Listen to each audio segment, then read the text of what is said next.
Сәлем достар, бүгін біз сіздермен ет жеудің пайдасы мен зияны туралы тақырыпта әңгіме айтатын боламыз. Алдымен каналға тіркеліп қазақ тілді аудиторияны бірге дамытайық. Адамзат тарихында ет тағамының орны ерекше. Ежелгі дәуірден бастап адамдар тіршілік ету үшін табиғаттан қорек іздеді. Алғашқы қауымдық құрылыс кезеңінде аңшылық негізгі тіршілік көзі болып, ет адамға қуат беретін басты тағамдардың бірі болды. Еттің жоғары энергия сыйымдылығы, ақуызға, майға, дәрумендер мен минералдарға бай болуы адамның эволюциялық дамуына айрықша әсер етті. Ғалымдардың пікірінше, адам миының үлкейіп, интеллектуалдық қабілетінің артуына етті тамақ ретінде пайдалану зор ықпал еткен. Орта ғасырларда ет тұтыну әлеуметтік мәртебенің белгісі саналды. Бай шонжарлар дастарханында ет түрлері мол болса, кедейлер көбіне дәнді дақылдармен шектелді. Қазақ халқы үшін ет тағамдары қонақ жайлылықтың, кеңпейілділіктің символы.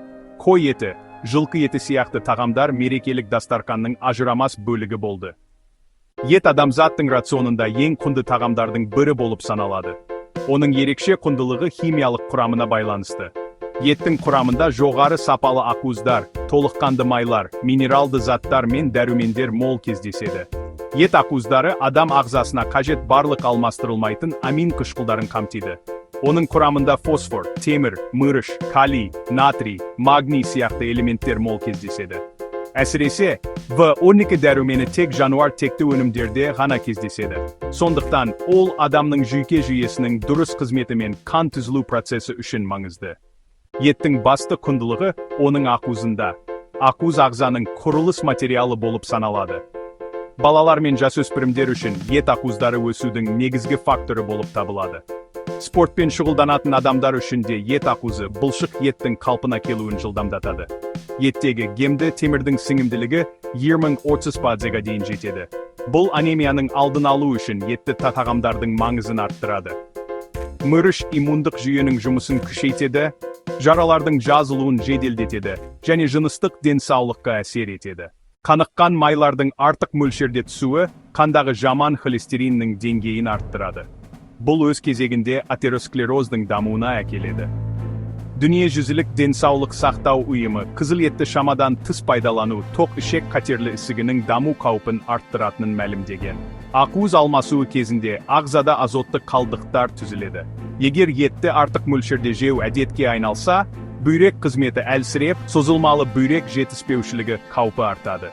Ет құрамында өсімдік талшықтары болмайды. Сондықтан оны шамадан тыс тұтыну қату, ішек қозғалысының баяулауы сияқты ас қорыту жүйесінің бұзылыстарына әкелуі мүмкін. Майлы етті көп тұтыну артық салмақ жинауға ықпал етеді.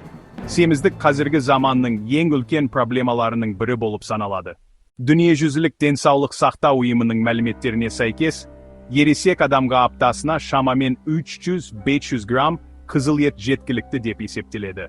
Диетологтардың көпшілігі қызыл етті шектеулі түрде, ал ақ етті көбірек тұтынуды ұсынады. Буға пісірілген, қайнатылған немесе грилде орташа температурада дайындалған ет әлде қайда пайдалырақ. Ет тағамдарын талшыққа бай көкөністермен бірге пайдалану дұрыс тамақтанудың негізгі қағидаларының бірі. Әр адамның өмір салты ескерілуі тиіс. Ауыр физикалық еңбекпен айналысатын адамға еттің мөлшері көбірек қажет болуы мүмкін. Қазақ халқы үшін ет тағамдары қонақжайлылық пен мәртебенің басты белгісі болған. Қонақ күткенде мал сойып, табақ тарту құрметтің ең үлкен белгісі. Бас тарту дәстүрі ақсақалдарға құрмет көрсетудің символы болса, жіліктеу рәсімі де тәрбиелік мағынаға ие. Көптеген түркі халықтарының дастарханда ет тағамдары басты орын алады. Бұл халықтар үшін ет тек ас қана емес, сонымен қатар ұлттық бірегейліктің символы болып есептеледі. Ғалымдардың айтуынша, жаһандық парниктік газдардың шамамен 14-18% мал шаруашылығынан бөлінеді. Амазония аймағындағы ормансызданудың негізгі бөлігі мал шаруашылығына арналған жайылым мен соя егіні үшін жасалып келеді. 1 килограмм сиыр етін өндіру үшін орта есеппен 15.000 лирге жуық су жұмсалатыны анықталған. Экологиялық зиянды азайту үшін агроэкологиялық тәсілдерді қолдану, жаңартылатын энергия көздерін пайдалану ұсынылады. Медицина саласында жүргізілген көптеген ғылыми еңбектер еттің пайдалы және зиянды жақтарын нақтылауға бағытталған. Қызыл етті, әсіресе өңделген ет өнімдерін көп тұтыну жүрек-қан тамыр жүйесіне айтарлықтай зиян тигізуі мүмкін. 2015 жылы халықаралық қатерлі ісіктерді зерттеу агенттігі өңделген етті адамға канцероген санатына енгізген. Соңғы жылдары өсімдік ақуыздары негізінде дайындалған өсімдік еті кең тарала бастады. Жасанды ет немесе клеткадан өсірілген ет. Нәтижесінде дәстүрлі мал шаруашылығына тән экологиялық зиянсыз, антибиотиксіз және гормонсыз ет алынады. Вегетариандық диета дұрыс жоспарланған жағдайда жүрек-қан тамырлары ауруларының, семіздіктің, қант диабетінің алдын алуға ықпал етеді. Флекситариандық деп аталатын тәсілде ет тұтыну айтарлықтай азайтылады, бірақ толығымен шектелмейді. Мұндай теңгерімді тәсіл денсаулыққа да, экологияға да оң ықпал етеді. Ет тұтынудағы тепе-теңдік пен дұрыс мөлшерді сақтау денсаулық кепілі. Рахмет көріп отырғаныңыз үшін.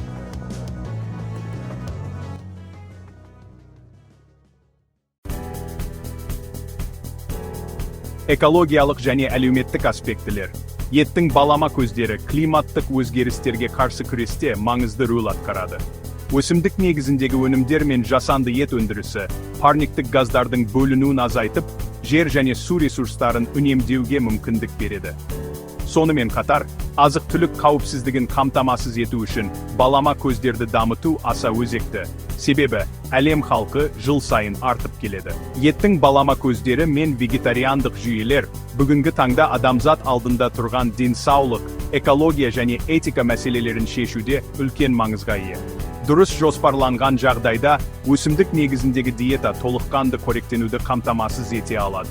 Дегенмен, дәстүрлі еттің де тағамдық құндылығы жоғары екені белгілі.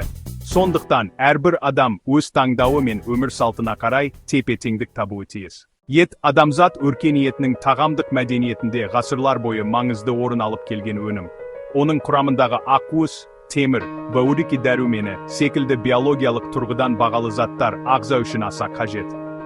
Алайда еттің пайдасымен қатар, шамадан тыс тұтыну жүрек-қан тамырлары аурулары, семіздік, қант диабеті, обыр секілді аурулардың қаупін арттыратыны ғылыми тұрғыдан дәлелденген.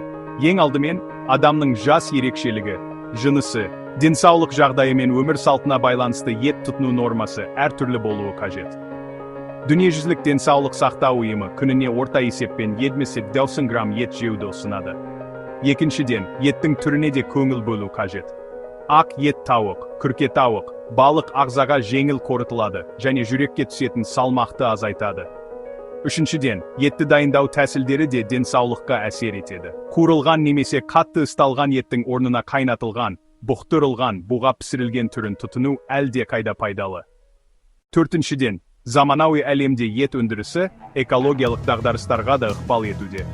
Жаппай мал шаруашылығы климаттың өзгеруіне, ормандардың жойылуына, судың тапшылығына әкелетін факторлардың бірі болып отыр. Сондықтан да болашақта адамдар етке толықтай тәуелді болмай, баламалы ақуыз көздерін іздестіруде. Вегетариандық, вегандық бағыттар, өсімдік ақуызына негізделген тағамдар немесе жасанды ет өндірісі осы ізденістердің нәтижесі. Жалпы ұсыныстар, етті шамамен аптасына 2-3 рет тұтыну жеткілікті. Қызыл еттің мөлшерін шектеу, оның орнына ақ ет пен балықты көбірек пайдалану маңызды. Көкөніс, жеміс-жидек, дәнді дақылдармен бірге үйлестіріп жеу, ас қорытуға және ағзаға түсетін салмақты азайтуға көмектеседі. Балалар, жүкті әйелдер, қарт адамдар мен спортпен шұғылданатындар үшін ақуыз көзі ретінде сапалы еттің орны бөлек. Қорытындылай келгенде, ет адам үшін құнды тағамдық ресурс. Бірақ оның шектен тыс немесе дұрыс емес қолданылуы денсаулыққа елеулі қауіп төндіреді. Ет тұтынудағы тепе-теңдік, сапаға мән беру және денсаулықты басты орынға қою қазіргі қоғамның ең дұрыс жолы. Ендеше, саналы түрде тамақтану мәдениетін қалыптастыру әрбір адамның жеке жауапкершілігі болып табылады.